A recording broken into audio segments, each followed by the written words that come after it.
casharkanna waa casharkii labaad ee qaybta bilowga ah.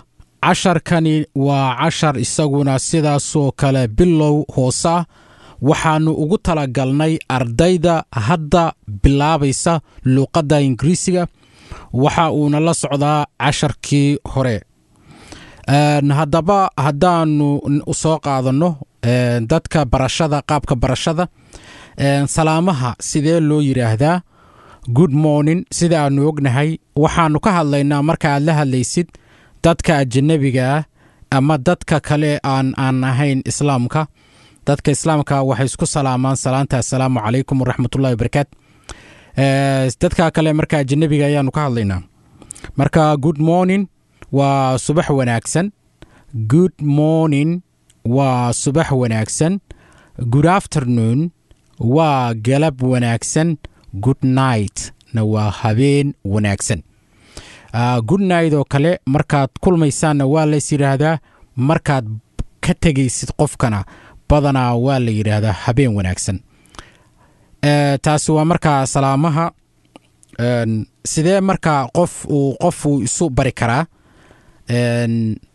ama qof kale aad u bari kartaa?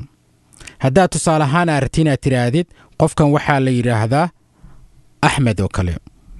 This is Ahmed. This is Ahmed.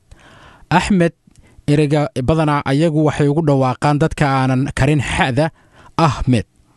marka waxaa u fudud qofkaas inaad tiraahdid Ahmed, laakiin aad bartid sidaasoo kale dadkana pronunciationka ama qaabka loogu dhawaaqo ee saxda ah magaca inuu yahay Ahmed.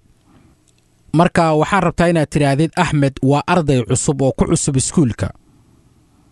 Ahmed is a new student in this school.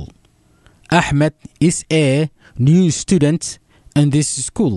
Ahmed waa arday cusub oo ku cusub iskuulkan. He is from Somalia. He is from Somalia. waxa uu ka yimid Soomaaliya. marka aynu ka soo qaadno meel shaqo inay tahay, waxaan rabtaa marka inaad tirahdid this is Halima. qofkani waxaa la yiraahdaa Halima. She is a new worker. waa qof cusub oo shaqaale cusub ah. She is from Somalia. waxay ka timid from Somalia. Somalia ka timid.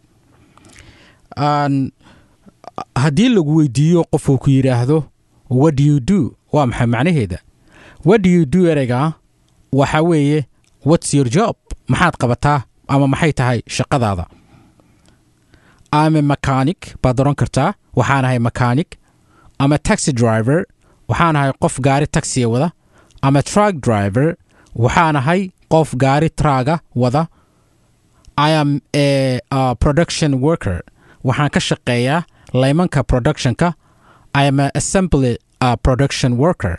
assemblygana sidaasoo kale waxaa la yiraahdaa meelaha qalabka ee la isku xirxiro noocoo doonaanba ha noqdaan, ama computer ha noqdo, ama furniture ha noqdo, ama qalab kale. assembly productionna sidaasoo kale badanaa waxaa loo isticmaalaa sidaasoo kale laymanka ama shaqooyinka meelaha wax soo saarka ama noocay doonta ha noqotee u badan meelaha Soomaalidu hadda Mareykanka ka shaqeeyaan. waxaan rabaa inaad u sheegtid qofka sidaasoo kale shaqadaada waxa ay tahay. waxaadna oran kartaa siyaabo badan. my job ama my duty ama my work.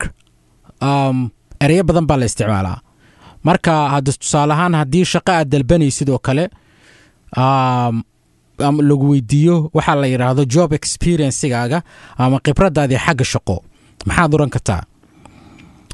duty waxa weeye shaqooyinka uu qofku qabto. what was your duty haddii lagu yiraahdo maxay ahayd shaqadaada aad markaad meesha ka shaqayn jirtay aad qaban jirtay? my work was to put the product on a grinding machine. shaqadaydu waxay ahayd in aan wax soo saarka ama waxa markaa ka shaqaynaysid haddii uu noqdo ama hilib ama hadduu noqdo waxyaalaha qudaarta ayaan waxaan ku ridayay mishiinka cajiima.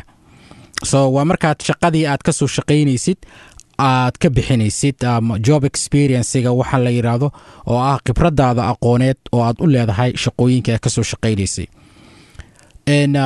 marka waa laga marmaan wadankan inaad qofka tilmaami kartid waxyaalaha aad ka soo shaqaysid. I used to work in a production line haddaad oranaysid waxaan kasoo shaqayn jiray line production ah. I'm looking for an production line jobs waxaan raadinayaa shaqo oo shaqooyinka wax soo saarka ah. ama I'm looking for a job assembly jobs. waxaa dadku Soomaalida aan qaarkood luqadda aan aqoonin waxay ka shaqeeyaan shaqooyinka sida janitorialka oo adag qofkan yani shahaadada dugsi sare haysan oo kale inuu ka helo wadanka shaqo way adag tahay. Janitorial waxaa la yiraahdaa dadka ka shaqeeya nadaafadda qaas ahaan qaybaha lagu dhaqo ama lagu hagaajiyo sida musqulaha oo kale. Cleaning jobs ama xafiisyada iyo lagu hagaajiyo janitorial cleaning jobs. Marka so that's how you can say what do you do hadii lagu yiraahdo maxaad qabataa.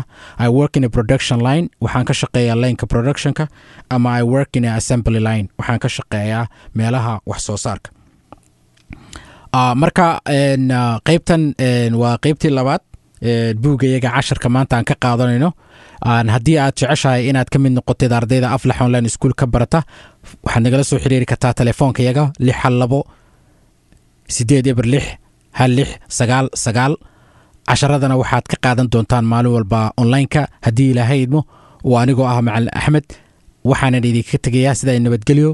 wixii su'aalaana waxaad ku dhaafi kartaa adigoo riixaya pound 0. aad baad u mahadsantihiin. Assalaamu calaykum.